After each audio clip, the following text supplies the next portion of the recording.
സംസ്ഥാനത്ത് BPL വിഭാഗത്തിൽപ്പെടുന്ന വൃക്ക രോഗികൾക്കുള്ള സമാശ്വാസ പദ്ധതി നിലച്ചിട്ട് വർഷങ്ങളായിട്ടും സർക്കാർ ഇടപെടുന്നില്ലെന്ന് അവർക്കും പരാതിയുണ്ട്. പ്രതിമാസം 1100 രൂപയാണ് രോഗികൾക്ക് നൽകിയിരുന്നത്.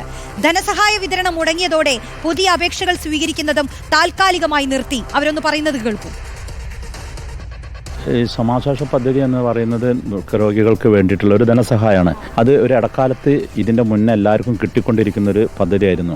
4 വർഷത്തെയും 5 വർഷത്തെയും ഗഡു കൊടുക്കാനുള്ള ഒരുപാട് ആളുകൾ ഇപ്പം നിലവിലുണ്ട്.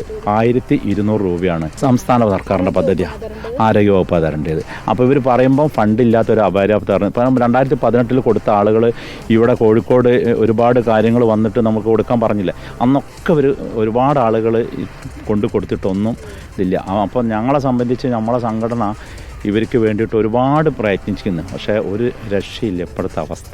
പല രോഗികൾ ഇതുകൊണ്ട് ഇഞ്ചക്ഷനും അതുപോലെ ഇതുകൊണ്ട് മരുന്നുകളും വാങ്ങുന്ന രോഗികളാണ് ഇപ്പം സത്യം പറയുകയാണെങ്കിൽ ഉള്ളത്. ഇതിന്റെ യാഥാർത്ഥ്യം അറിയാൻ നമുക്ക് സിനോജിനോട് ചോദിക്കാം. സിനോജ്, വൃക്കരോഗികളാണ്, അതിൽ മിക്കവാർക്കും ചികിത്സിക്കാനുള്ള പണം കയ്യിലുണ്ടാവില്ല. അപ്പൊ അവർക്കാണ് സമാശ്വാസം വേണ്ടത്. പക്ഷെ ആ തുക അവരുടെ കയ്യിലെത്തുന്നില്ല, അവരും ദുരിതത്തിൽ. റോഷനി, അതായത് 2013 ഉമ്മൻചാണ്ടി സർക്കാരാണ് ഈ പദ്ധതി നടപ്പാക്കുന്നത്. സാമൂഹ്യ സുരക്ഷാ മിഷനായിരുന്നു പദ്ധതിയുടെ നടത്തിപ്പ് ചുമതല. പേര് പോലെ തന്നെ സമാശ്വാസമായിരുന്നു രോഗികൾക്ക് ഈ പദ്ധതി വഴി. കാരണം വലിയ തുക രോഗികൾക്ക് മരുന്നിന് വേണ്ടി തന്നെ ചെലവഴിക്കേണ്ടി വരുന്നു. അതിനൊരു ആശ്വാസമായിട്ടാണ് 1100 രൂപ മാസം നൽകിയിരുന്നത്. അത് 2018 വരെ ഏകദേശം ഒരു 5 വർഷക്കാലത്തോളം മുടങ്ങാതെ ലഭിച്ചു. പക്ഷേ 2018 മുതൽ പദ്ധതി താളം തെറ്റുന്നു. കോവിഡ് കാലത്തോടുകൂടി പൂർണ്ണമായും താളം തെറ്റിയെന്ന് പറയാം.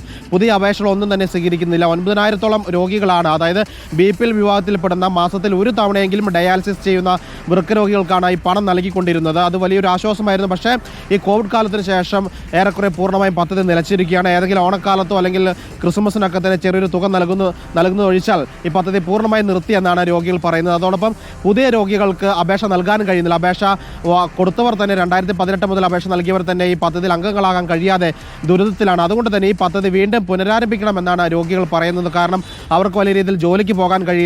ഈ പണം ഉപയോഗിച്ചുകൊണ്ടാണ് മരുന്ന് വാങ്ങുന്നത്, വീട്ടു ചെലവുകളൊക്കെ തന്നെ കഴിഞ്ഞുകൊണ്ടിരുന്നത്. അതുകൊണ്ട് ഈ 1100 രൂപ എന്ന് പറയുന്നത് തീർത്തും പദ്ധതി പറയുന്ന പോലെ തന്നെ സമാശ്വാസമായിരുന്നു രോഗികൾക്ക്. ആ പദ്ധതി എത്രയും വേഗം പുനരാരംഭിക്കണമെന്നാണ് ഡയാലിസിസ് രോഗികൾ പറയുന്നത്. റോഷ്നി, ശരി, സിനോ തോമസ് ആണ് വിവരങ്ങൾ നൽകിയത്.